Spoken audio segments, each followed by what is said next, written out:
Remise de lampes solaires aux apprenants de l'école primaire publique et du collège d'enseignement général de Doyi à Guézin dans la commune de Comé ce samedi 27 mai 2023.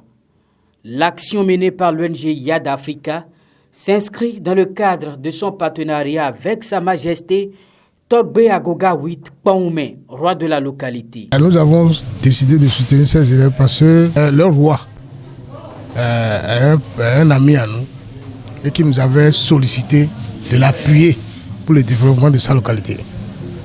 C'est ce qui nous a motivé à mobiliser des ressources pour son appui. Au total, 548 lampes ont été offertes. Dotée d'un panneau solaire intégré, la lampe La Gazelle Calo 600 peut être transportée partout en toute praticité. Conçue en métal, sa robustesse lui permet de résister à toute épreuve, y compris dans des conditions difficiles. C'est une lampe qui a 600 mAh et comme capacité pour la batterie, c'est 600 mAh. Maintenant, la lampe a 3 niveaux pour l'allumage et il y a un niveau, on appelle niveau éco, il y a l'autre qu'on appelle normal, il y a un autre qu'on appelle turbo. Donc ça, son panneau, c'est incorporé, c'est directement derrière la lampe. Et pour charger la lampe, il faut mettre la lampe sous le soleil pour pouvoir charger ça. Les apprenants peuvent enfin pousser un ouf de soulagement.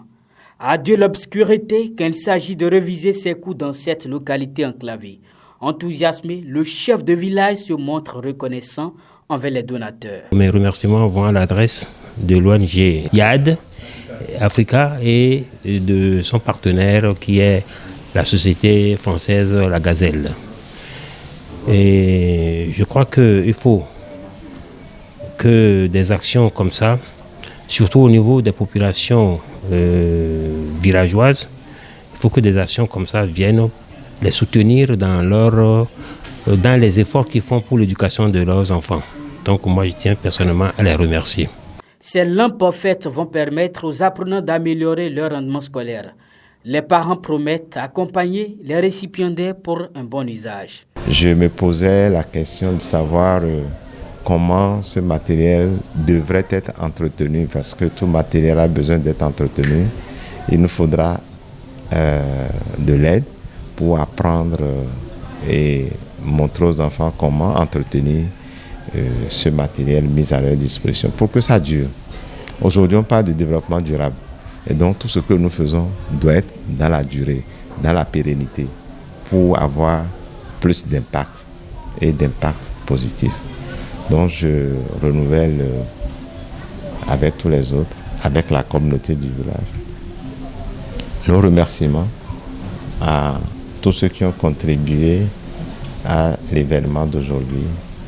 Et nous prenons l'engagement d'assurer notre présence au quotidien auprès des enfants, auprès des parents, pour que ceci ait des résultats plus durables. À la tête d'un village qui compte près de 2500 habitants, le roi n'a pas manqué de formuler quelques doléances à l'endroit des donateurs. Je demanderai à l'ONG de me soutenir davantage parce que je suis le roi d'une grande localité. Et comme on vient de le faire à l'école de Doyi et le CG de Agatogbo de Doyi, il y a aussi d'autres complexes scolaires de l'autre côté. Je vais essayer de recenser l'effectif de ces écoles-là et je vais leur faire part de cela pour qu'ils puissent m'appuyer à long terme.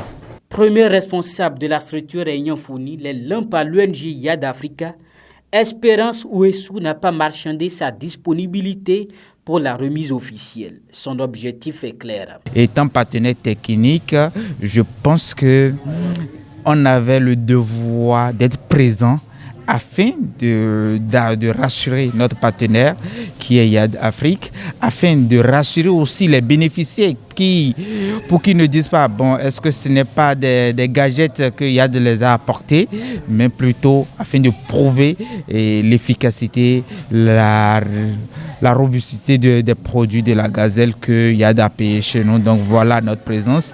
Et nous avons marqué surtout cette présence pour marteler la garantie de nos produits. La Gazelle conçoit et fabrique une gamme de lampes kits et stations solaires en France et en Afrique.